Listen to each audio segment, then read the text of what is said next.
Hi, this is Jack from Anatomy Zone, and in this tutorial we're going to take a look at the tibia and the fibula. And so we thought it's probably best to look at these two together because they're so closely approximated to one another and work together to allow the leg to function. So firstly, the tibia and the fibula form the leg, and remember that we're referring to this in an anatomical sense where the leg refers to that which is from the knee and below. The tibia, which is commonly referred to as the shin bone, is the second strongest bone in the human body, and it carries all of our weight down through and into the foot.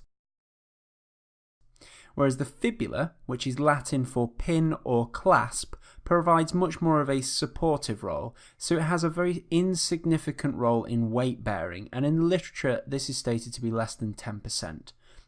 So this has some clinical consequences which are important, and just to note that the fibula provides a great site for bone grafting, because if you remove a bit of the fibula out, then it's not really going to impact on the stability of the lower leg. And secondly, if you have a fracture of the fibula, and this is specific really to those which are in the proximal aspect of the bone and those which aren't really largely displaced, you can actually allow the patient to mobilize as the pain allows without any cast immobilization. However, the majority of the fibula's role is actually in providing support, particularly lateral support to the ankle, where it has an extremely important role. So now let's think about the articulations that these bones have. So exclusive to the tibia at the top is the tibiofemoral joint, which is part of that knee joint. And then between the tibia and the fibula, we have the superior and inferior tibiofibular joints. And then distally on the fibula and the tibia, they also form joints either side with the talus to form the talocrural joint, or what we commonly known as the ankle joint. So now let's think about orientating ourselves to these bones. So firstly, let's just take the tibia. So the tibia is quite easy to orientate yourself to. So to find the front of the tibia, so the anterior aspect of the tibia, you find the bump which is at the top. This bump's called the tibial tuberosity, which is here. And so if you find that, then you know that's the front. And then if you find the base of it, you should find there's a lump at the bottom, which is called the medial malleolus. And this faces obviously towards the midline. So in this particular example, this is a right-sided tibia. So the fibula is much harder to orientate yourself to, and the only real way to properly do this is actually to get the bone itself and feel both ends, or tap both ends. One end will feel flatter, and that's the head, and one end will feel much more pointy, and that's the lateral malleolus. Once you've found the lateral malleolus, then you know that that's the distal part of the fibula. And then what you've got to do is find which way around it is. And what you do to find that is to look for this part here, which is that concave section on the inner aspect of the fibula, which is the lateral malleolar fossa. And this bit just joins onto your talus. So once you find that concave bit, you know that that's the inside bit, and you've effectively got your laterality to that bone, so you've been able to orientate yourself. And in this case, this is a right-sided fibula. So now we're just going to go through the bones themselves, and we're going to start with the tibia, and we're going to go top to bottom, okay? So thinking about the proximal structures on the tibia, so firstly, you've got these two large bumps. You've got a medial and lateral condyle, which are these shelf-like projections, and on the top it's quite flat, and this is called the tibial plateau on the top, and you've got a medial and lateral section to that. And those condyles obviously house the femoral condyles. Now, the tibial plateau, the medial and lateral tibial plateau, join in the middle to form the intercondylar eminence, which is this raised bit in the middle, this lip in the middle of the tibia. And the intercondylar eminence is important because it allows the attachment of three structures anteriorly on it and three structures posteriorly.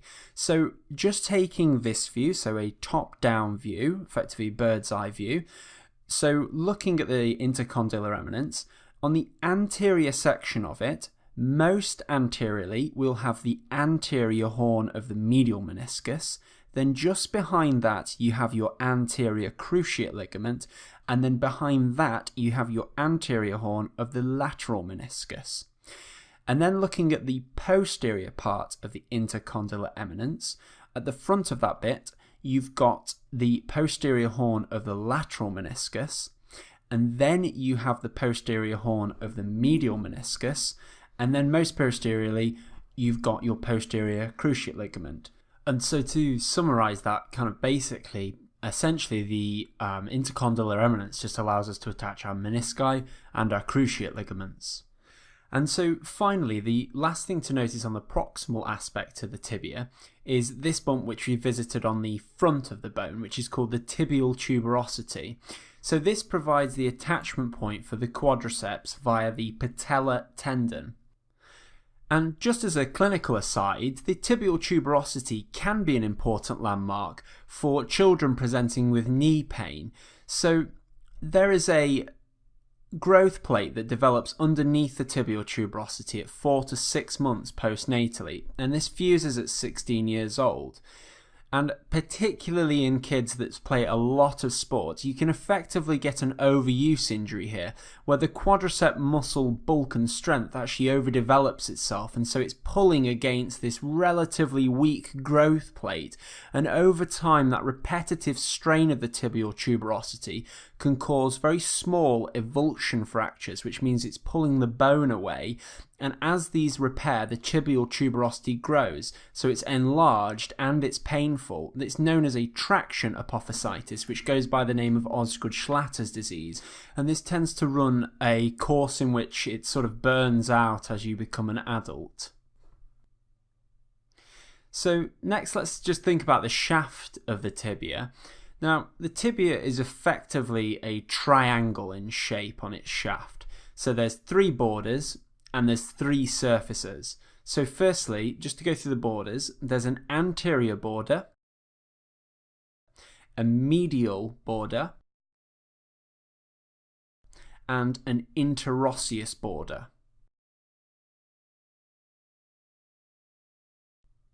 And then to go through the surfaces, we then have a medial surface, which is the smooth, flat part, which is often called the shin, and that's very subcutaneous. You can feel that very easily, and that runs from the medial condyle of the tibia right down to that inner aspect of your ankle. We also have a lateral surface, which is ever so slightly concave, and that houses the tibialis anterior. And we have a posterior surface. And on the posterior surface, the most important thing really to note on here is this ridge, and that's called the soleal line, and that houses the soleus muscle.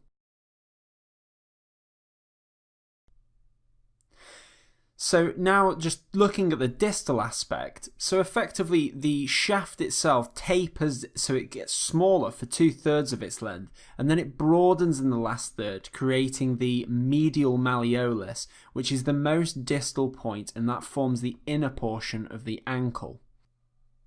And so just to add a little bit more to this, the tibia is the commonest fractured long bone in our body, and the fractures that occur in it tend to be between the junction that is from the upper 2/3 and the lower third of the bone, because in that region you have a much poorer blood supply.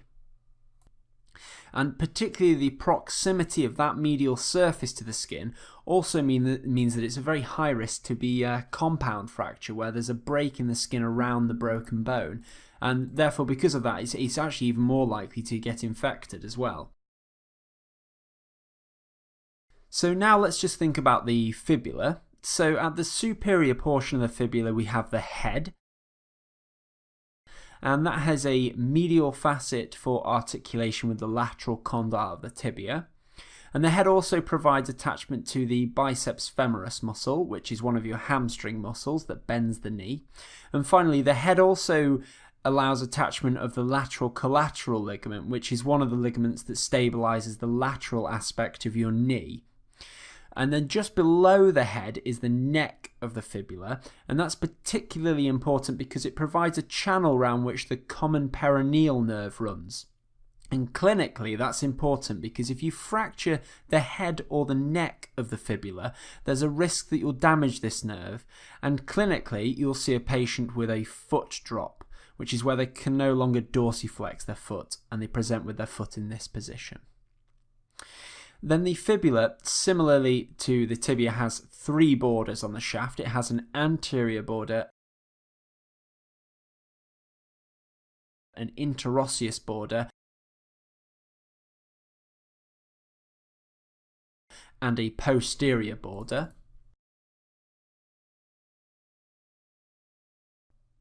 And distally it forms this bump here, which is the lateral malleolus. Now that's lower than the tibial's medial malleolus, and that allows actually a little bit more stability to be provided to that lateral part of the ankle. And that's very important because the lateral part of our ankle is very easily injured, and that's commonly seen in ankle sprains where the mechanism of injury is almost exclusively an inversion injury.